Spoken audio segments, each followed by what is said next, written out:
છીએ। આપણી વચ્ચે ઠાકોરજી મહારાજ ઉમરસરથી પધાર્યા છે આપણને સૌને દર્શન આપવા માટે, અને અહીંયા બિરાજમાન થઈ અને આપણી સાથે સાથે એ ઠાકોરજી પણ કથા શ્રવણ કરી રહ્યા છે। ગનુભા જાડેજા ઉમરસર વૃંદાવનથી પધારેલા સ્વયં આ ઠાકોરજી મહારાજ છે। એમની પ્રેરણાથી જ એ પોતે આપણી કચ્છની ધરા ઉપર ઉમરસર ગામની અંદર એ સ્વયં પોતાની પ્રેરણાથી ઠાકોરજી પધાર્યા છે।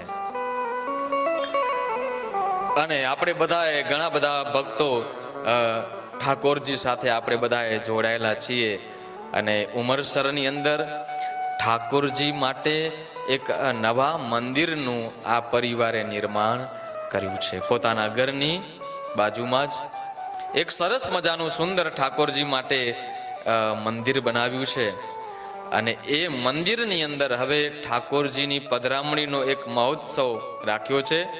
2 દિવસનો નૂતન મંદિરમાં ઠાકોરજીની પધરામણી, અને એની સાથે સાથે મહાવિષ્ણુ યાગનું એમણે આખું આયોજન રાખ્યું છે।